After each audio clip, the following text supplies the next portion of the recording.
Hi, and welcome to today's episode of pianoTV.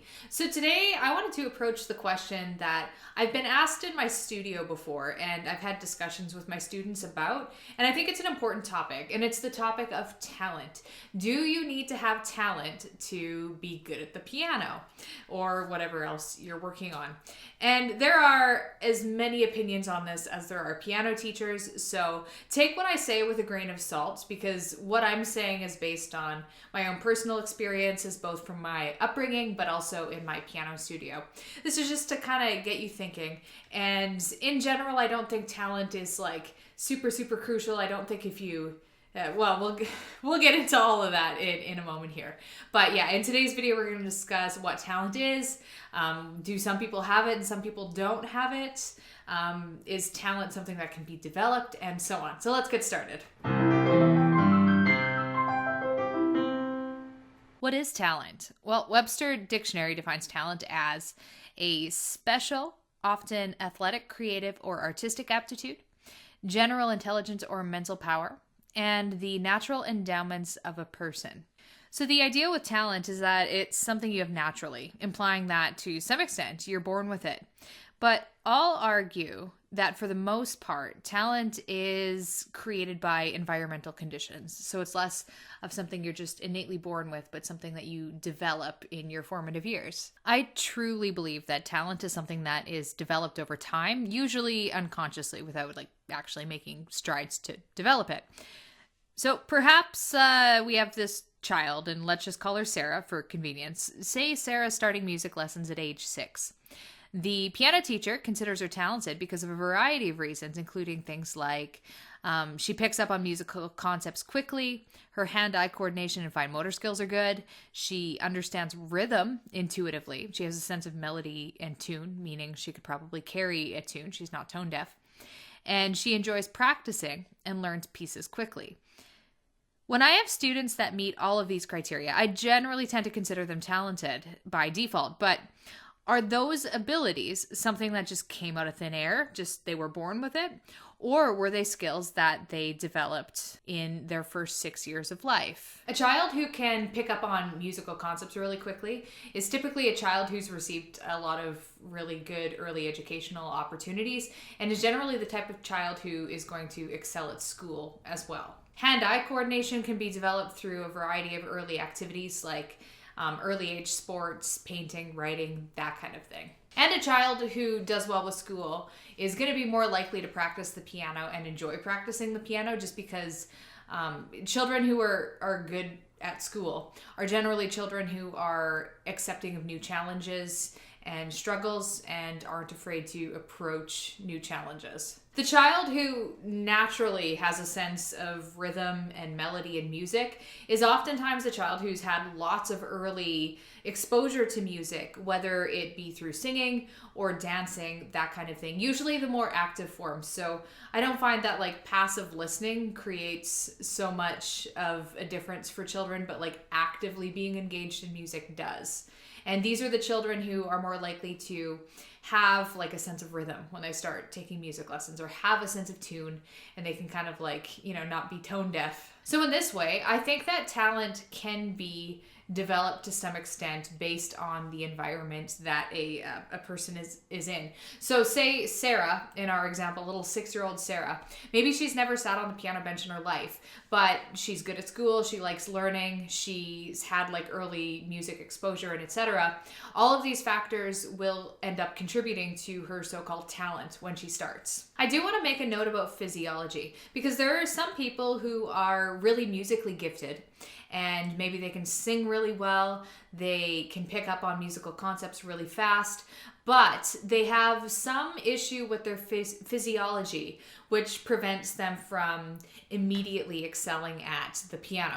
So these are the people who have really short fingers or really wide hands or wide fingers, people who have inflexible wrists or a limited hand span, those kinds of issues that they have to really work against their own biology in order to get their hands to do what their brain can already do. So even though these people have natural talent, they're going to have to work so much harder to get to the same point as someone who doesn't have to battle their own physiology. However, these people I find are usually highly motivated because they love music. They're coming at it from a place of passion.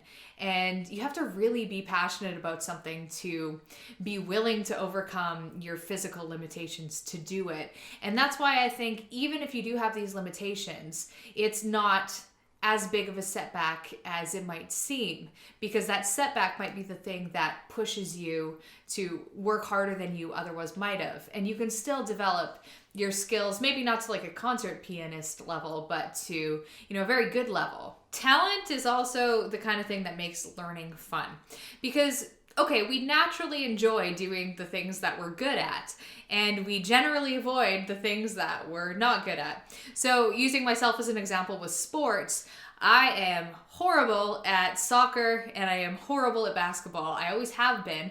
And because I was so bad at those sports right away, I never had any interest in developing skills to become good at those sports. So I've just always been bad at those sports.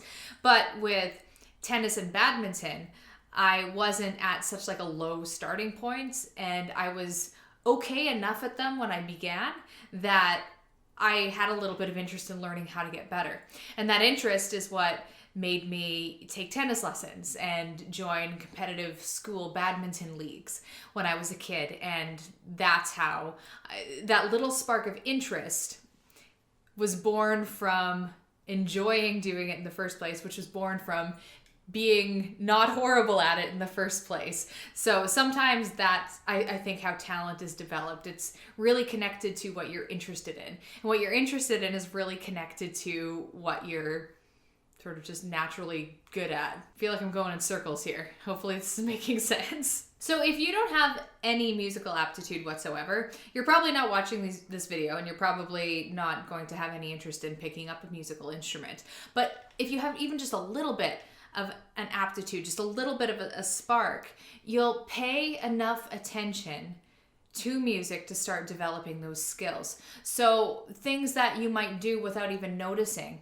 is you might pay more attention to music on the radio beyond just the lyrics. You might notice specific rhythms that you can tap along to. You might notice harmonies that you can hum along with. You might be able to pick out individual instruments. You just listen in a way that's a little bit more engaged than someone who doesn't have any interest or aptitude whatsoever. So someone with like no aptitude or interest will just kind of listen to music passively, more as a background thing, and be less inclined to start noticing things within that music. People like this won't look deeper in the music. So to some extent, this is what I was saying before, but I think talent is interest. Interest means you're going to start paying attention, and that's going to allow you to start absorbing information about something. And we do this from a very young age with things. We become interested in things, and then we just are sponges for information. Whereas things we have no interest in, we just kind of ignore, and we never really develop almost like the prerequisite so-called talent. Now, I want to spend a little bit of time talking about hard work versus talent.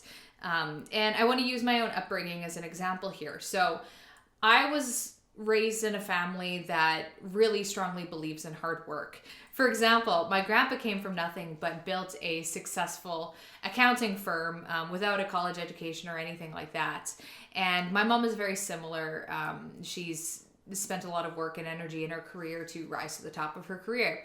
And being raised in this environment, my grandpa and my mom are not the type of people to say like, well, I'm talented, so therefore I succeeded. They're the kinds of people who would almost scoff at the idea of talent and said that they achieved what they achieved in life because of all of their hard work.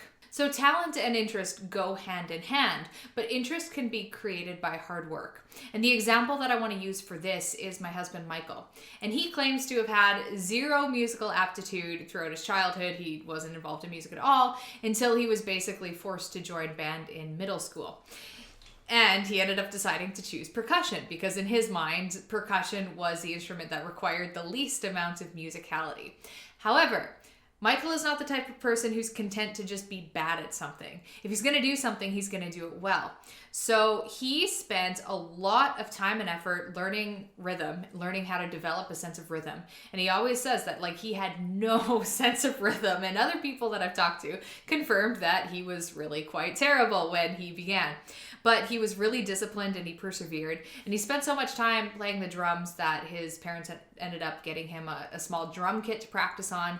And he just worked and worked and worked to the point where he's very good now. And many people today might think that, oh, he's talented at music. However, he would strongly disagree with that and say that what he's achieved today is just a result of all of the time and energy he put in the past. But at this point, his development would be pretty much indistinguishable from someone who, say, was more talented to start with. Hard work got him to the same place that talent might have got someone else with less work. Now, my story is somewhat the opposite of Michael's.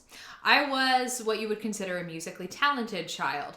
I was the kid who, at age 3, wanted to sing, did a living room performance of all of the Cinderella soundtrack while I, sung along to a cassette tape. I was the kid who was playing the piano before I'd ever learned how to play the piano just because I liked the way it sounded. And that's why my parents ended up putting me in piano lessons, because I kept trying to play music on this piano and they wanted me to be able to play something that actually sounded like music, I guess. I would also watch my mom play classical music because she played, and so did my dad actually. And I would also sing along when she would play pop music on the piano. So I had a whole bunch of musical exposure in the early days of my development, and I was in a musical family, so the environmental conditions were right for me to have that spark of interest, to develop that talent. So as I progressed through my lessons and stuff, I was fairly good for a child. I won competitions sometimes and stuff like that. But my problem was that talent made me lazy.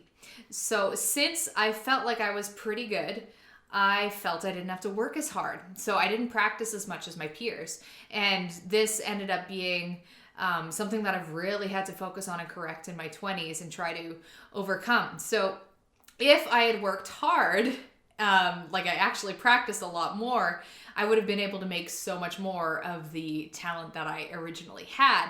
So I didn't excel as much as I could have. So that's one caveat of talent, is sometimes laziness can be a problem. Okay, so with all of this said, do you need talent to be good at the piano? I don't think you do. I don't think talent is an essential component. I think that genuine interest is what creates the right conditions for talent to be created. But ultimately, hard work is so much more important than talent ever will be. Now, talent combined with hard work is like the golden combination.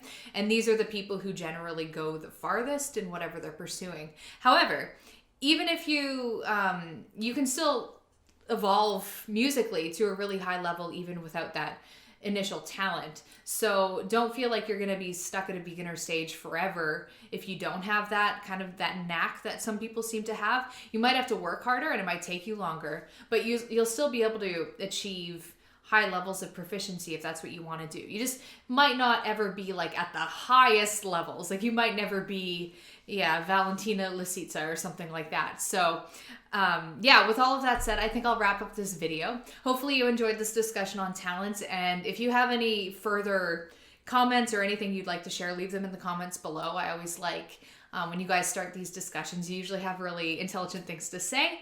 And thank you so much for watching. Subscribe if you haven't already. Give this video a thumbs up if you enjoyed it. And I will catch you in the next video.